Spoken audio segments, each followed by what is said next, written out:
Worked for CNN for a long time, and you know, they were actually covering for Joe Biden and his mental decline for a long time. What are your thoughts on that? It's very nice to meet you. That's my thought. No thoughts on Joe Biden being pushed out for Kamala? No, I don't. No Nothing? thoughts. But thank Nothing? you. But her name is Kamala, by the way. Okay. This isn't Republicans. This isn't MAGA. This isn't Republicans trying to break into the DNC. This is Democrats fighting amongst each other. They're all protesting the Kamala Harris DNC, getting her inaugurated, or getting her elected, I guess, officially, and they hate it. I asked all these people, are they voting for Kamala Harris? They've said no. This is an internal war. I mean, don't you think it's an issue that the American people didn't democratically elect Kamala Harris? You'd have to ask some. Why don't you ask a voter? A voter? Yes. Aren't you a voter, Don? I'm a member of the press, and I don't want to give my opinion. So You don't want to give your opinion? You did a lot on CNN. thank you. But it's nice to meet you. You have a great day. What's your name? Savannah. Savannah. It's a real pleasure to meet you. Are you having a great time here? I'm having a great time, Don, but I want to Our know. democracy I want to is, know like, from the really- Democrat Party, you know, how they feel about Joe Biden's mental decline and that the media covered it up for so long. I think that we should tell the truth to the American people, so I'm just wondering, you know? No? Nothing? What do you guys think? Yeah, mental decline, Trump. Trump has the mental decline. Not Joe Biden, Yeah, who no, was not pushed Joe out by Biden. his No, own not party Joe and is Biden. replaced by Bye. Kamala Harris? Okay, thanks guys. Have a good one. The sugar high for Vice President Kamala Harris is over and the crowds are not showing up. And if they are, they're just showing up for the free concert and they're leaving before she even finishes her speeches.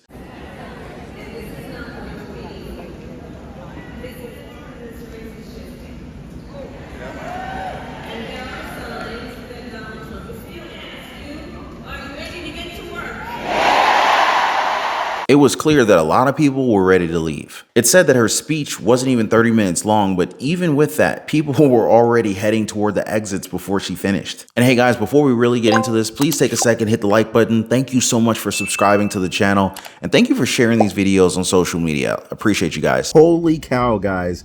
Check this out. Kamala Harris suffers a triple polling blow right before the DNC starts here. You guys can see Kamala Harris suffers a triple polling blow right before the DNC starts, as if she needs any more negative news. So Kamala Harris, Vice President Kamala Harris, has suffered a triple polling blow after two recently released surveys put her behind Donald Trump in the key swing state of Pennsylvania, while a third showed her trailing the Republican presidential candidate at the national level, guys. Not good for Kamala. Commie Kamala. Polls of likely voters in Pennsylvania conducted by Senegal and Emerson College both gave Donald Trump a 1-point lead in the battleground state, which comes with 19 electoral college votes. Separately, a Neapolitan News survey gave the former president a 1-point advantage nationally. So that goes to Donald Trump, guys. Now, Kamala Harris established herself. I love how they word this. Kamala Harris established herself as the Democrats' presumptive presidential nominee after Joe Biden announced he was stepping down. Basically, they installed her.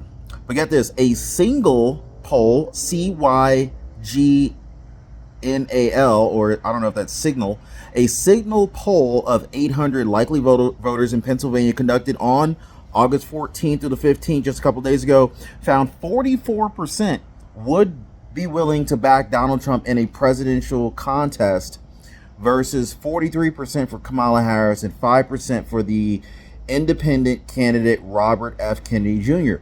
Donald Trump increased his polling by 2 points since this last signal survey in July, while Kennedy saw his support fall by 4 points. Not good news for Kamala, guys. Shame on you, kid. Our government, shame on you, kid. Is set to begin. Area businesses are taking some precautions. Some companies in the loop are starting to board up ahead of the big event. Businesses are taking steps to prevent potential threats to their property, like looting or vandalism, by adding protection. That's why the owner of Sid Jerome Menswear is reinforcing his downtown store by covering up the windows with plywood in anticipation of possible civil unrest and violent protests that may come from the Democratic National Convention next week. We know from past experiences that something could ensue, so we wanted to be proactive and get ahead of it. In front of the United Center for the DNC, and as you guys can see behind me, we've got quite a few protesters, and while we work on the housing shortage, my administration will provide first-time home buyers with $25,000 to help with the down payment on a new home. We can do this. We can do this. All to help more Americans experience the pride of home ownership and the financial security that it represents and brings. And there's this notion that people line up for her rallies just to see musicians like Meg Thee Stallion, which makes sense because her recent rally in North Carolina struggled to fill what looked to be a small school gymnasium. It was here where Kamala Harris criticized the work of the current administration, aka the Biden-Harris administration. But our supply chains have now improved, and prices are still too high. A loaf of bread costs 50% more today than it did before the pandemic. Ground beef is up almost 50%. It's not something that you see every day, right? And just for contrast, because the left is obsessed with crowd size, here's the crowd for Donald Trump's rally in North Carolina as well.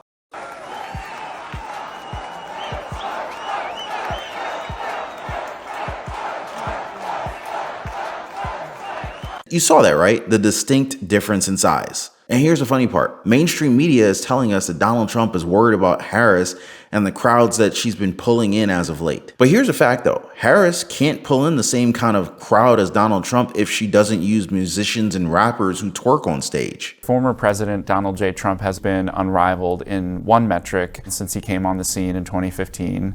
And it's the metric that's most important to him, and that is crowd size. Well, thank you. Now, for the first time, he's up against a Democratic challenger who seems, at least for now, able to get commensurate crowd sizes with ease. Thank you, everybody. This has very clearly rattled him on a deep level. And while it might seem like a trivial matter, I think it actually speaks to a very important part of Trump's psyche. I've spoken to the biggest crowds. Nobody's spoken to crowds bigger than me. Well, if thousands upon thousands of people are showing up for her rallies, then they're probably aware of what she's done for the American people. That's a logical analysis, right? But I want you guys to listen to these supporters from Phoenix who were asked about the VP's accomplishments during her term. Today, we're trying to find out from the attendees what Kamala Harris's greatest accomplishment has been as VP. I mean, honestly, I'm not too into politics. I'm just here for the vibe. Becoming the first female vice president. So becoming the VP is the best accomplishment? Yeah, absolutely. Being a good person. Being a good person? Yeah. She's I don't know. She seems really good for women. Harris is there with the energy. She has a lot of enthusiasm, so it's important to get behind her. What is Kamala's top accomplishment, you think? I can't say anything right now. Give me a second. Her top contributions to policy or policy as VP. I wasn't in on the policy making decisions with President Biden, so I don't know. Her favorite policies, oh my gosh. See, I wish they would tell us more about that because I honestly don't know. Are you guys surprised that they're not even remotely aware of what they're supporting here? And that's been the message of the Harris campaign, for supporters to vote for Harris even though it's unclear as to what she wants to do once voted in. Surprisingly though, she's just let the cat out of the bag. She recently talked about policies, which isn't good news as Harris is now being criticized for trying to introduce communist ones. Many have now been calling her Commie Kamala with the policies that she's planning to implement if voted in as president of the United States. It's something that Donald Trump instantly attacked because even left-leaning media news outlets agree that her plans are very much so aligned with communist countries. Kamala went full communist. You heard that? She went full communist. She wants to destroy our country. After causing catastrophic inflation, Comrade Kamala announced that she wants to institute socialist price controls. You saw that. Never worked before. Never, ever worked. This is the Maduro plan, Venezuela. Maduro plan of like the old Soviet Union. They tried it. How did the Soviet Union work out? It became Russia, a smaller version. It was a smaller version. It will cause rationing, hunger, and skyrocketing prices, just like they're Inflation Reduction Act calls, one of the great scams of all time. They got it approved with a beautiful name, Inflation Reduction, because inflation under their system has been so bad. But what do the experts have to say about the VP's economic plans? Because it's still a good idea to gather information and opinions from people who understand how all this stuff works, right? So here's what economist Kevin Hassett had to say about it. Like, for an economist, this is about the most terrifying proposal I've ever seen, because what Kamala Harris is saying is that the government needs to set the price of things. And she's starting with food, but I guess if they're going to set the price of food, they might as well set the price of everything else. They've also come out, you might recall, the Biden administration saying that they want to set rents. They think rents are too high, so they're going to have the government decide what the rent for your apartment should be. This is absolute socialism, and it never ends well. If you go back and look at the countries that have tried this, like Cuba, Venezuela, Ukraine, back when the Soviet Union organized it, then it leads to famine and shortages. And I was just in Lisbon, Portugal, where they still have really aggressive rent control, and all of the apartments are empty because the people who own the buildings can't afford to rent them to people because the rent is so low. And so this is an absolute disaster. This is socialism at its highest. And the really chilling thing is that, think about it, it's right before the Democratic National Convention. She's the nominee. She should be trying to moderate her positions to appeal to swing voters. And instead, she's going all in on socialism. So what it means is these people really are that way. These people really believe in socialism. They want to change this country. And they're willing to say it, up front right now. And it's astonishing to me that she would do that. Which really begs the question, what will her supporters say once they find out what she's trying to do to America? Like, what will swing state voters say about this? This reminds me that Kamala Harris's campaign called Trump lazy because he's supposedly not campaigning in swing states, an idea that was fact-checked by a Donald Trump supporter who posted dates and photos of Donald Trump's rallies in different swing states. As you can see, there's Michigan, North Carolina, Minnesota, and Georgia. And as you can see from the crowd size of these rallies, Donald Trump's not worried about how many supporters are showing up for Harris's free concerts, which kind of proves the point that the honeymoon phase for the VP's presidential campaign has now possibly come to an end. I really don't know. I mean, it's the bottom of the ninth inning, right? Like, I feel like she should be any and everywhere, having these conversations. I truly don't know why she hasn't, done any interviews yet. Katie, is pressure building on her to be more unscripted?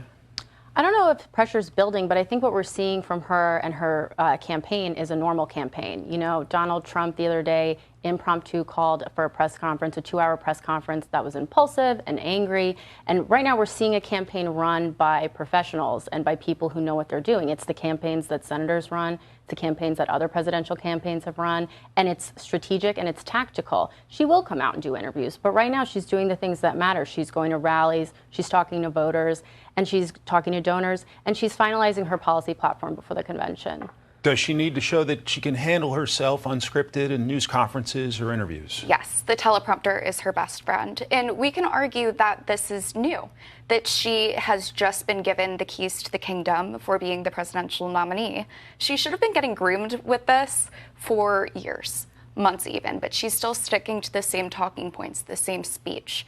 It's getting to be a little too much, and they just need fresh content. You can't just rely on social media to have it winning the hearts. She needs to actually be talking, giving the rallies, and there's no reason why she shouldn't be sitting down for softballs. So yeah, there's no reason why she shouldn't be sitting down for interviews. Then again, Sarah Sellup made a very good point here. Maybe Kamala's not doing live questions because the teleprompter is her best friend. I mean, we're just trying to avoid the worst possible outcome for our country with the November election here. And I think Kamala Harris finally sitting down to do an honest interview, maybe even a press conference, will show us her true colors, and that it's going to be the deciding factor for a lot of Americans. You know what I'm saying, guys? Even CNN host and Washington Post columnist Fareed Zakaria spoke up about how Vice President Kamala Harris and her running mate, Minnesota Governor Tim Walz, are leading a highly emotion-based, vibes-heavy campaign. In his own words, light on substance and high on feelings. And that's coming from a CNN host and Washington Post columnist, you guys. All the details and so much more in today's video, so stay right there.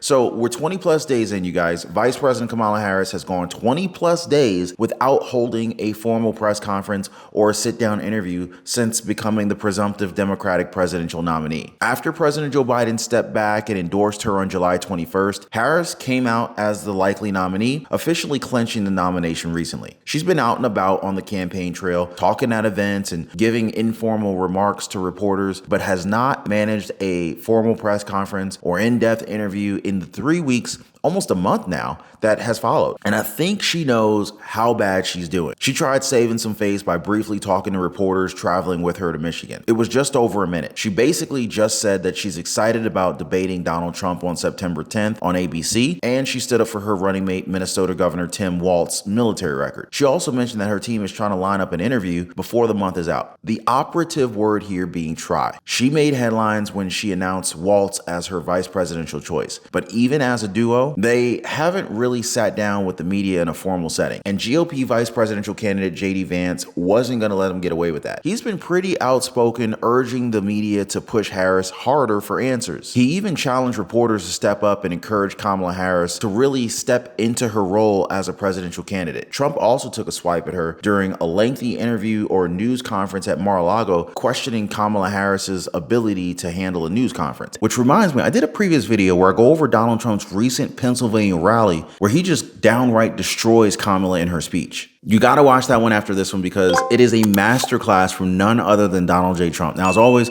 I just want to thank you all so much for being here. Thank you for liking and sharing these videos. I'll see you on the next one.